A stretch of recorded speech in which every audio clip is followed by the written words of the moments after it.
Welcome back to part 2 of The Coach, and my guest is Paul the Prince, TV, radio personality, football enthusiast. We're talking about all things football and sport. They're going through something, but we lost a Roman that is actually a Russian. No, he doesn't play on the pitch. I mean, I was impressed with the way they carried on with their business. Yeah. Chelsea, as soon as the ban came on, Yeah. But I wouldn't really blame that as a situation. I think they've also been unlucky. Even with the game we played against United, it was Chelsea and United. Yeah. Chelsea had the better chances, but the quality is just gone out the team, and I don't Yeah. think that's got anything to do with the owner. Yeah. I don't know what just happened. Like, I mean, dressing rooms can be disturbed by so many different things. If we know players are leaving, if we know the contract situation of yeah, some and you players got are Tony Rudiger and Christensen also leaving, leaving. So Aspilicueta, the club captain, are possibly leaving as well. Certain players, Jorginho, we're So not are you sure. going to say you guys have been losing because players are leaving? No, but I don't think it's a coincidence that the moment the ban hit, the results dipped. You sound like Jurgen Klopp. So, listen, I'm a football man myself. Speaking of Chelsea, American owners coming in, and you know how... Lots of money. Who sells a club for 4-point-something billion? That's a lot. Do you think it's going to be a successful new era? Because in the Roman era, Chelsea's been the most successful English team during that time, You know what, yeah? the past decade and a half. I think Chelsea, as a football club, has been well run over the years, but that's because Roman Abramovich actually loved Chelsea. You know, I think he was not even making a lot of profits from the club. He used to invest a lot in it, but he was not really making treating it as a cash thing like the way the Glazers are with Yeah. United. I mean, He used to invest a lot in Chelsea. Chelsea owe him 1.4 billion You see that? pounds. 1.4 billion. Yeah. Are you really going to get 1.4 billion of your own money? And put into a project. He's written it off as a bad debt. Oh, he's a billionaire after all. I would not do that. If Kevin owed me money of that sort, I would be looking for him every day and night. I'll tell you that much. But I think if the owners come in and then love the club the way Roman has over the years, Chelsea have got the potential to have one of the best squads in Europe in the coming years. But I just think they need to find a balance. Because even this season, I think the purchase of Lukaku for me was not necessary. Because the player that went to Italy to play with the former coach is actually better than Lukaku. Yes. You mean agree. Tammy Abraham? Agreed. I've got no idea why Thomas Tuchel does not like the guy. But for me, the young players that Chelsea has, even just around, if you look at even Broya at Southampton, Phenomenal. I think he's even better than Lukaku myself. I think Lukaku was just... I think there are a few players who aren't. At this point in time. You see, so if this happens, okay, it is happening. You need to make sure you look at the people around you in the structure and say, we actually have some very good young players. Yeah. But what we need to do now is bring a Kylian Mbappe to come and play at Chelsea. Facilitate, yeah. Oh my goodness, just imagine that. If you have a Kylian Mbappe, those names, because Chelsea has not really been known to sign the biggest names in football. I don't know why. They don't really have... Yeah. Second You know? tier. Second, we signed the players that could have been. Yeah, but then you make them better. That's a good part also. Sometimes they become better or sometimes they don't. Or it goes very bad. It's Yeah. never really in between for Chelsea. Falcao's been there. Exactly. For Chelsea, even at United, it's the same. There's no in between. It's either you're very good or you're very bad. Yeah. So for me, Chelsea with the new owners, I think if they have the right recruitment, the teams that they're going to put into place and also invest in the youth, because Chelsea's got some of the best young players I've seen, I think, across the world for me. It's Chelsea and Barcelona for me, I think, and also Borussia Dortmund. When it comes to young players, oh my goodness. Yeah. You know, and also City, you have to throw them in. But I don't really see a lot of the academy players jumping into the team these days because Pep really wants to win this thing. Apart from Phil Foden and maybe, I think it's Delap, that boy who used to play in the FA Cup. Yes. I've not really seen anybody else. There's also one boy who came in on the weekend. He's a defender, actually. For which team? Played very well for City. Very young boy. I think his name is just gone now. They've got very good young players, but I think they need to get more chances at City. It's just that he trusts his... I mean, there are players who have proved to be worth the gamble. Zinchenko. Zinchenko, very good. From the academy. And if you see what he's player. gone through this season with Ukraine, for him to continue playing, and there was one time he was even given the armband, you know, with everything that's going on in the world. So yeah, we were still on the top 4 topic. So with the young players, I think Chelsea have got a potential. I was hoping they were going to be champions this season because of the way they played in Europe last. I think I was having that conversation with some friends as well, and I think Manchester City, their dominance in the Premier League, it was just whether or not you come in as champions of Europe, champions of the world, champions of the galaxy.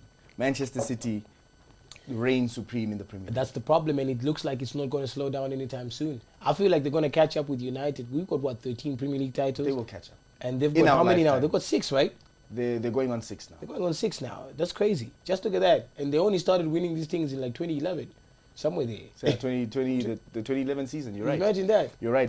Before we move on to the African scene and just speaking on football on the continent, lastly for Europe, Champions League coming up. You are a huge Real Madrid fan. You're an even bigger Karim Benzema fan. I have Karim jerseys in my house. I only play with Real Madrid on FIFA. You know what? There is such a... The final's coming up. There's such prestige that goes with Real Madrid that you can't help but not admire. Even I think you as a neutral. Yeah. The number of games you've seen them come back from this season. The only worry for me is some people may call it luck, you know, and say, okay, Real Madrid are lucky that they made it to the European finals. But if you look at it, I'm going to be honest with you, Skrypt. As a Real Madrid fan, I've been watching Real Madrid for a long time as well. They've had some of the best squads in the world. That's why they're called the Galacticos. I mean, if you look at it, I'm not lying. No lies detected here. But then, if you say Galacticos and look at this squad that Carlo Ancelotti has, this squad is not Galacticos. It's probably one of the worst Real Madrid teams ever. There's in terms of quality. Stars. Yeah. In terms of quality. I mean, look at the quality they have now. Bale does not even play a game. Yeah. Hazard, very far from form. The only player that you're going to point at is the former Chelsea player Thibaut Courtois and Karim Benzema. Maybe the midfield has been there for this whole time. But everybody else, Alaba, Militao, Carvajal, Mendy, even Nacho is Valverde. Look at the players. Now, if you're going to come back and say the time when Cristiano Ronaldo was there, oh my goodness. But what a front three they had. I think the fundamental difference here is the structure. We spoke on structure a little bit earlier on. So we've had the Galacticos, the real one. We're talking about El Fenomeno, Brazilian Ronaldo. We're talking about David Beckham. This is Zidane and all those guys. Zidane. It's crazy. Figo was even a part of that squad. So they had the players on paper and on the training pitch. Exactly. But they never had a coach like Don Carlo. They never had a coach like Carlo Ancelotti whose pedigree in the Champions League is phenomenal as a player and as a coach. But it doesn't even matter mostly about the coach. Because I always tell people this, that, you know, the coach doesn't actually play the game. The coach is going to sit in here and say, you see how convenient that was? The coach is going to come in and say, you know what? Okay, Skrypt, you're going to play number 10. For example, Kevin, you're going to be a defender. Paul, mark your man. This is what we're going to do. 4-3-3. When we come in, attack the lines, cross, whatever. These guys, they don't know how to defend. You told me what to do. But initially, I mean, ultimately, at the end of the day, I have to go into the pitch and implement what the coach said. Yes, 100%. You see that? So for me, the coach does not really have a big impact. Some of these coaches have, and if you look at Don Carlo, like you said, I've never seen him standing on the sideline shouting at players like Jurgen Klopp. Very few times. He's mostly sitting back and raising an eyebrow. Yeah. Even the time when Benzema scored the penalty, he was standing by the side like nothing happened. Everybody else was celebrating, and I'm thinking, does this guy know that his team have actually scored a goal to go to the final? I think it goes both ways because I think the players make the coach. Yes, the players make the coach, but also the honor. What I talk about, if you look at what I'll go back to my team and say, the players have disappointed me, Skrypt. Yeah. The people who've been playing for Man United this season. You know what's disappointing is you're not playing for the badge. If you look at Real Madrid and every other team that has gone on to do great things this season, even Ajax as well, with the coach that's coming in, they play for the badge. That's what Real Madrid have been doing this season. While the coach has not changed anything, maybe you can just bring on Rodrigo and say, Rodrigo, go out there, run around, you might get a goal. Yeah. But at the end of the day, these players know what it means to play for Real Madrid.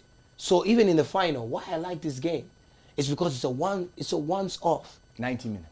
It's a straight shootout, and it's may the best man win. I actually saw Liverpool's weaknesses from the past 2 games that I've seen them in the Premier League. The Aston Villa game. They conceded first, and even against Spurs, they conceded first. Liverpool actually crossed the ball way too much for me. I'm not saying that that's all they do, but mostly if you watch a Liverpool game, they probably make 30 crosses. Which is a really high amount of crosses. Without a centre forward. A recognised target man like Benzema. Yeah, but you know, Sadio Mane for me is like a striker. The guy scores so many headers, and Diego Jota as well, even for his national team. Luis Diaz. For Portugal, Luis Diaz, a big ball of energy. And what's also saved Liverpool this season, saved them rather, is they've had a very fit squad. You know what I mean? Oh, yes. So while everybody else been having injuries, I don't know what is happening there. Melwood Park, there. The diet. Anfield. I have got no. I saw a video, and that's a conspiracy theory, guys. I saw a video. Apparently, don't take my word for it, but apparently 60% of the squad have got asthma, apparently. And there's certain drugs that you're allowed to take when you got asthma. Oh, is it? No, but it doesn't make sense if I'm 60%. asthmatic. I could have been a baller in Liverpool. But if you look at asthma, you can't be running around that much. So apparently there's something that they're allowed to take. I don't know, some performance enhancement thing for asthmatic people. Yeah. But Conspiracy. it's a conspiracy. Don't take my word for it. I saw a video and I was like, what? Yeah. Really? They were discussing this thing. But if you look at the way they press and how fit they are this season, the medical team at Liverpool has been doing an amazing job. Yes. But they do not have the history. Okay, they do, actually. Yeah. They are the highest winning European champions in England. But the squad in particular. But the squad in particular, for me, I think is better than Real Madrid. Yes. You see that if you go man to man and say, yeah, this is Real Madrid squad, this is Liverpool for the final. Yeah. The only saving grace that's going to be there for Real Madrid is that they've got characters like Karim Benzema. They've got Luka Modric, who's seen it all. He's been won a Ballon d'Or. Toni Kroos. There's nobody who's won a Ballon d'Or at Liverpool right now. You know, there's nobody who's won back-to-back Champions Leagues, but those guys are still there. That midfield three, they're still there. They won it with Ronaldo. I think that's exactly what it is. I think it's the experience of having won it 3 times. Imagine that.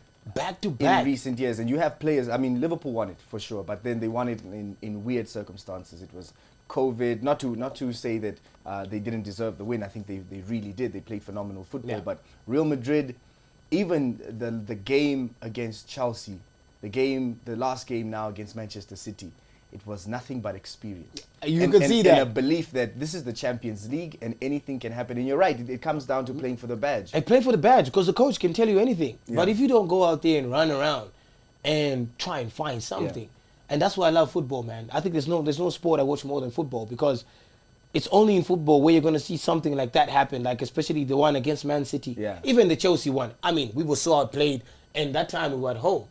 And Chelsea came out the traps. They scored first, they scored again. And I was thinking, wow, this is the end. Over, yeah. But if you look at the way they came back, the character that it takes for players to say, you know what, I'm getting paid to do this, man. I want to go to the final. So you have one bet to make. Don't tell me the score, though. I don't know. Is it a score line? I want a score line, and I want a winner. Champions League final, Liverpool and Real Madrid. Somebody's going to come and, look for me and say, yeah, you said. I'm not a betting man myself.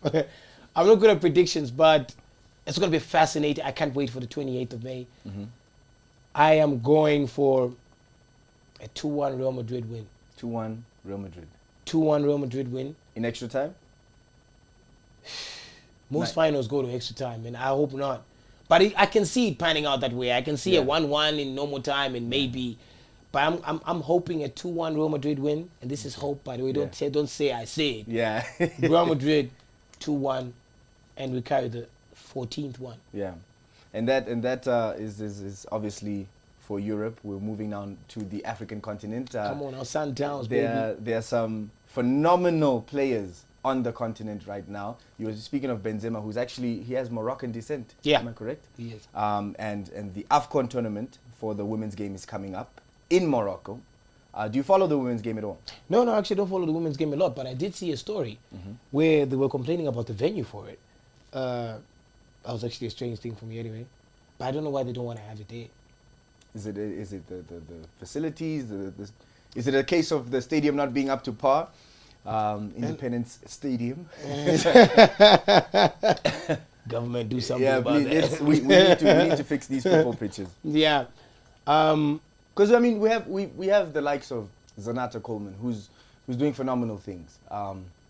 Being maybe the standalone here from Namibia to make it to play Champions League even. And the women's team in Zambia doing phenomenal things. They were at the Olympics. But they got beaten as well. They did. But they beat Namibia and kicked us out of the AFCON. How do you feel about that? being an honorary Namibian and a Zambian at the same time. I mean, it's great. And a lot of people ask me that sometimes when I'm watching African football, like, but what team do you support? Because you live in Namibia, but you're Zambian. I just support the game. Like, you know, it doesn't really matter. Too many good players, too many good players. And I love the way the sport is developing. That's what I would say. Big up to, you know, the federations of football in allowing women to also express themselves in the game. This was not happening a long time ago. Yeah. And it's only now when you see women's soccer leagues all over the world happening and having bigger competitions. The biggest attendance in El Clasico was the women's one. The last Just game. the one, and it was the back-to-back. They had sold-out stadium for a women's game. You know what I mean? Amazing stuff. If that can happen all over the world, even in Africa, and I feel like it's not caught on a lot here. I don't know. I've never heard anybody saying, let's go support the women's team. You only want to go when the Brave Warriors are playing. Yeah. You know, but I think we really need to support the women's game because gender equality everywhere is very important, and sport is sport. You know, at the end of the day, let's go out there and they need our support. Yeah. Let's not just wait for the men to play. You know, and I know people have said, no, soccer is a men's. It's not. It's not a men's game. It's not. If I had a daughter, I would want her to play football as well. Yeah, 100%. You know what I mean? Like, it's fine. And I think you know, I've heard the age-old. It's all about what the sport that generates the most. But then the sport generates more the more we support. The more we support it, you know, and I'm goes hand in proud hand. of everything that's going on with the women's game and how it's making strides across the world, not just in Africa, but even across Europe and across the world. Yeah. I'm hoping we can see more women getting into sport as well. Yeah, we can say let's go support them, but we also have to encourage women to go and play as well. I think they do feel discriminated also. Yes. They don't know how to go about it or how they feel when we see them running around. Yeah. You know? So I think we need to encourage people around and say, hey, I see you watching football. Have you ever thought of playing? Yeah. You know? When do you go kick a ball? Yeah. You know? 100%. Get your friends and do a five-a-side. So do you have a winner?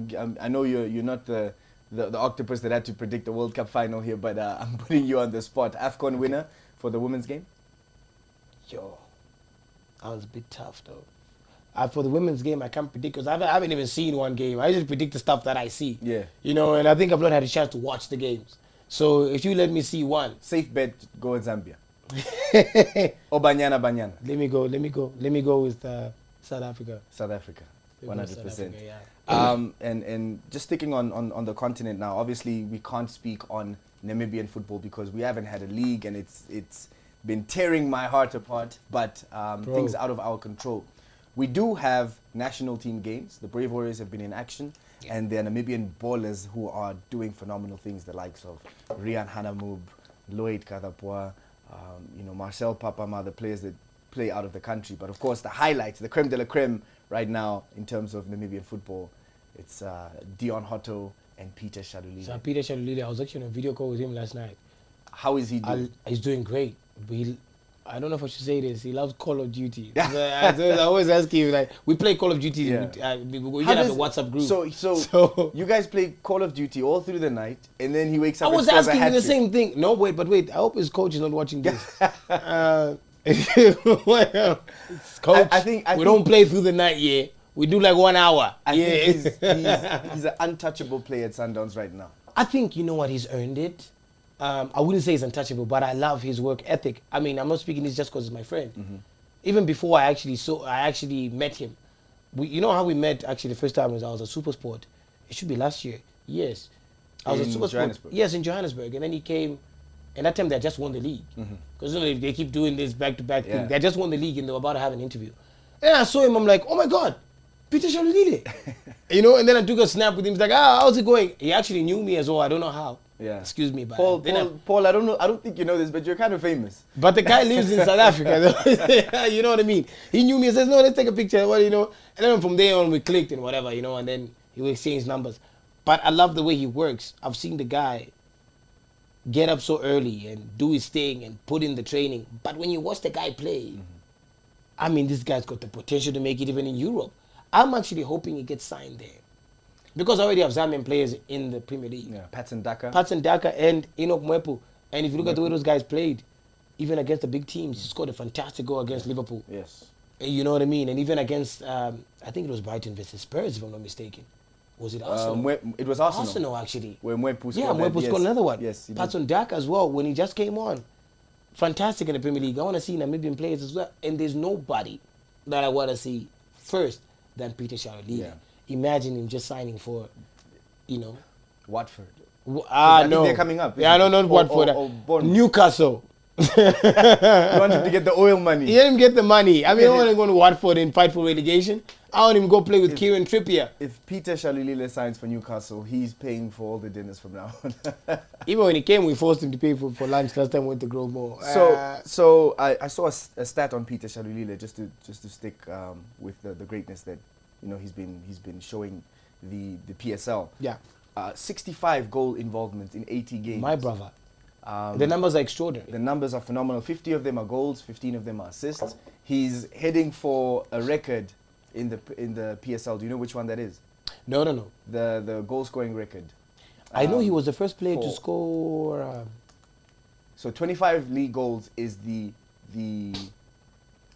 record as things stand right now, set by Kaizer Chiefs player in 2004-2005. Yeah. And he currently has 23 goals in the season. I think there's a game left. Yeah, I think there's a game left because they already tied up the title actually. So what we need you to do is to put the Call of Duty down until this game is done.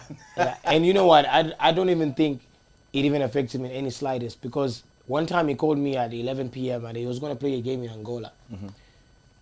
And the guy was doing push-ups in the hotel. Mm-hmm. I like, bruv, it's 11 p.m. Why are you working out? The man is focused, man. Mm-hmm. And I'll tell you he's going to beat that record. Mm-hmm. I think Mamelodi Sundowns team has just got extraordinary talent. I know we're pointing only at Peter Shalulile now because he's Namibian. But if you look at the entire squad, that's the reason why they win it back-to-back. The quality, they didn't got the Brazilians. Even the bit part players, like Kermit Erasmus, he's a player who doesn't play as much, but he's still, on the score sheet. It's very unfair when you look at that Sundowns squad and the way they play. It's like Bayern Munich to the Bundesliga. Imagine that. Bayern Munich won another league title. There was no surprise in that. I just love the way also, before we even actually moved from Africa, the Italian title race. Ooh, my brother. AC Milan? Do you fancy them? I really want Zlatan to win it. Yeah. The arrogance for me. Absolutely amazing, yeah. By the way. Since we're talking titles, we already know the champions already in Spain, Germany, England, we can probably say City. Thank you very much. Yeah. Especially if they win the next game. Yeah. Then even if they draw their last game, they'll still win the league. So in Italy, I've been watching highlights every time I go home. When I come back from the club here, you know what highlights I'm watching? It's this twisting and turning around that's going on in Italian Serie A. But I want Zlatan to win it. Because Zlatan is the only player, even when he doesn't win anything, he talks about how great he is. And what disappointed me is that Mohamed Salah wants to be like him now. I saw a quote from him yesterday. Arrogance or... Yeah, you know what he said? Now, Mohamed Salah says this: if you look at any player around the world in my position, I am the best. And I said, what? It may be a fact. I think he has a point right now. But maybe not in history. But off form though. I mean, when's the last time he scored the goal? That was only against Manchester United, and before that he hadn't scored in about 5 games again. Yeah, so he may say that, but that's because when he started. Plus, if you look at Son Heung-min, he's the second highest goal scorer without a penalty. Salah is on penalties for Liverpool. Yeah. That's the reason why he's got 22 goals. Yeah. But he should calm down. That's what I think. Because you know what? I don't know if you're religious. The Bible says pride comes before a fall. Yeah. And the lack of goals in the few games might be that fall. And also, if he doesn't win the Champions League, and then we come back to that quote and say, but you said you're the best and you can't beat this Real Madrid team. Who supposedly aren't on their game. Without the Sergio Ramos guy who injured you last time, and Varane, those guys. I think he's hyping himself up for the revenge. But I have some quick fire questions for you. Just the first answer that comes to your mind. Oh. Best young player in the world. In the world? In the world. Now, when you say young, what's the age range? Are we talking about? Under 23. Under 23? I believe that's PFA Young Player of the Year. Are we talking about England? I'm just saying the criteria for PFA Young Players under 23. So we'll go with under 23 for best young player in the world, not necessarily England. I'm going to say Kylian Mbappe, but Erling Haaland has also got some extraordinary numbers, man. Phenomenal. He has more goals than games. Exactly. That's. I just hope he's going to do in the Premier League. I'll say Kylian Mbappe just because France and the way he's bowling for his national team as well. Yeah. And the biggest trophy in world football, the World Cup. Exactly, the World Cup as well. So I think Kylian Mbappe for me. If you see the guy play, it's just ridiculous, man. Fair enough. Best current African player In the African leagues. in the world. Hey, Peter Shalulile, not just because he's my friend, Yeah. but the way he's scoring goals for fun. Yeah. Peter Shalulile, my guy. Nice one. Shout out to Peter for making the list. He's definitely on my list. Current African players, I think Sadio Mane edges him just a little bit. Oh, you want to say across the whole world? I think we're Yeah. just gonna, because it's gonna be unfair again to compare the standard of the Premier League. I mean, if we're gonna say African player in Africa, then Peter Shalulile. Okay. Peter Shalulile. Then if we go best African player overall, even though he said what he said, Mohamed Salah. Yeah. But then again, it's a bit, Sadio Mane won actually everything else. So I think Sadio Mane, you are right. For me as well, Sadio Mane, across the world, Sadio Mane is definitely up there. And what I don't like is that he doesn't get enough recognition for me. Yeah. I feel like he's in the shadow of Mohamed Salah. I think it's also how he plays. He's a lot less selfish. He's a lot more... No, but I think it's because people are hyping up Salah too much or so. So we don't see... You know, even for example, where you work here, maybe you do a lot, we don't know. Yeah, I do a lot. And then somebody else is, so, you know. So that's how it is at Liverpool. I think like Salah does a lot, and then all of a sudden we don't see the accomplishments of Mane. Yeah. But they played in the same tournament, and I think they beat them twice. They played against each other. You see that they played against each other, and I hardly saw Salah in that game. So Sadio Mane. Sadio Mane for me, and because of what he's done for Senegal as well. Best African player of all time. Oh, Didier Drogba. No. Samuel Eto'o. Very conflicted. Samuel Eto'o. He's won more. He's won more and and just even what where he's represented himself in the teams. Yeah. I think it is a close Samuel one. Eto'o. It is a close one because if you look at finals, Didier Drogba, and this might be you're putting on a Chelsea shirt, so I don't know if I should do it. No, but my fact is worth noting. Didier Drogba has scored in every final. So if we're talking about influencing games individually, I think he's done phenomenal things. But Samuel Eto'o, I think, isn't he still your top scorer for Chelsea? No, Frank Lampard is. Frank Lampard, yeah, but he's a second, isn't he? Yeah, he's second. I think that's because he didn't stay there for a long time. But for me, I feel like Samuel Eto'o, when you see the way he played for Barcelona and Inter Milan and Inter. Woo! And came through to Everton and was scoring goals. And just came look at through that. To Chelsea and was scoring goals. No, I think if you see, so just because of that. That's what I'm trying. Across the world stage. Didier Drogba, I would remember him from Chelsea. Yeah. Apart from that, I don't know where else he's been bowling like that. Yeah, that's pretty much it. Yeah. But if you look at Samuel Eto'o, he held his own against some of the best players in the world. African player that's one to watch for the future. One to watch for the future. This is with Eddie Nketiah and Hudson-Odoi changing their allegiance. Oh yeah, you did say they're going to start playing for Ghana, innit? They've quit England. They're playing for Ghana now. We're seeing a lot of players do that. We've seen Iwobi switch from England to Nigeria. Yeah. Is there a young player that you see? Zaha as well, obviously moved there. Zaha as well. Coast. Is there a young player player to watch for the future? I like Eddie Nketiah actually. Eddie Nketiah, especially the past couple of games. He's got a point to prove. And the funny thing is he said he wants to leave Arsenal. And as a young player, that's a bit sad if you see young players saying they want to go apply their trade somewhere else. Yeah.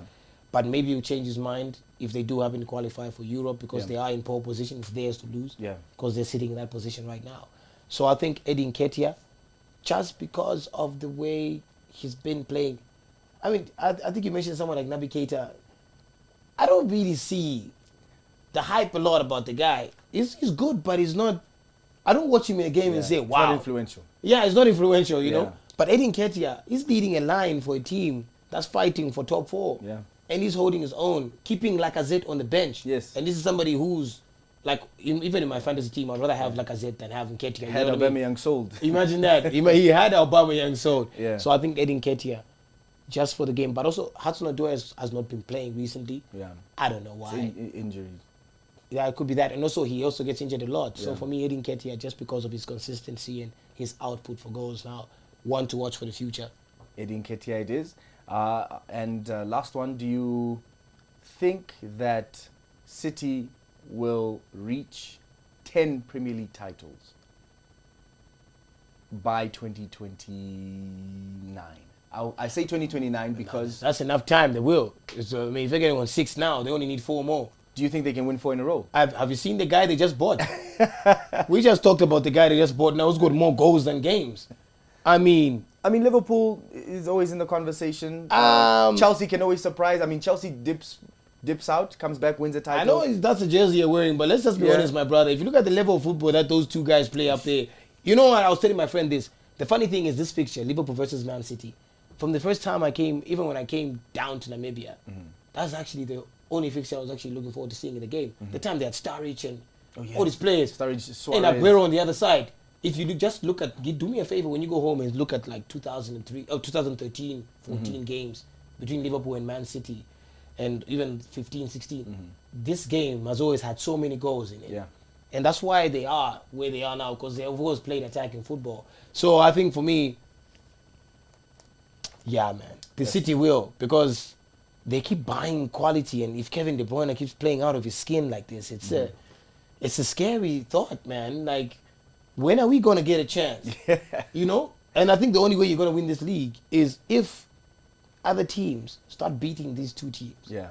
If I'm talking about the likes of Chelsea and Arsenal, Spurs have already done it. It's fine, they've done it twice. But these other teams, once they go play City, it's like you already know. Yeah, man. Yeah. All the best. Yeah. Now I want to set the record straight. You're a big gamer. Yeah. And I'm not as much of a gamer as you are, but I enjoy FIFA. I absolutely love FIFA. Don't lie to people and say you won more games than me. Listen, we're here to set the record straight. Who is the better FIFA player between the two of us? My man, I feel like I won more games at some point. Maybe by 1 or 2. But feeling and we you know what we're gonna do now? We'll start recording this now because me and you play friendly games. Like, we don't go out here and say, I'll tag you on Instagram. That's the thing, because I used to do that with my friend Pavlov as well.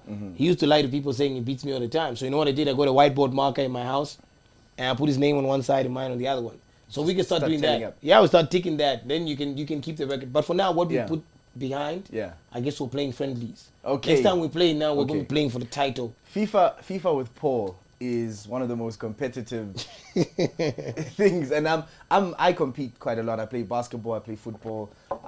You know, I'm a rapper. I'm in the game, so it's a very competitive life I live. And when it comes to FIFA and sports, it's no different. Paul is a good player. You know, he's a great player.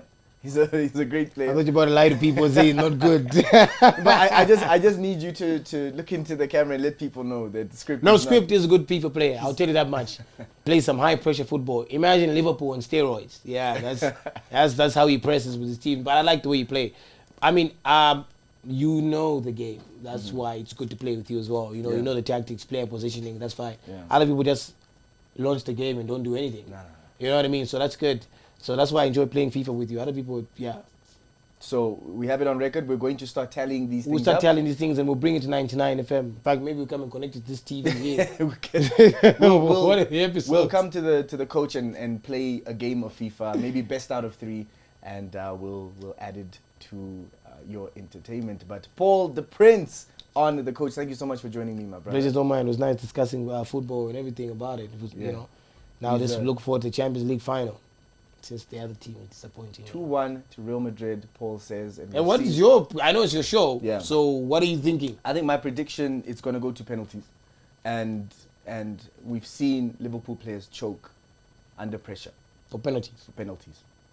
And I think we'll see Don Benzema on the score sheet. Come on now. We'll see that's my guy. Luka Modric on the score sheet. I think it's going to be goals galore in this game. It might even end up being one of those finals. I'm talking 3-3, dying minutes. We see a header from somebody. But I do think Real Madrid will edge it by a penalty, maybe a last-minute goal. Rodrigo, you know, he did promise his dad he'll score 3 goals. Imagine that. And he scored 2. Game, so he's a goal shy. Yeah.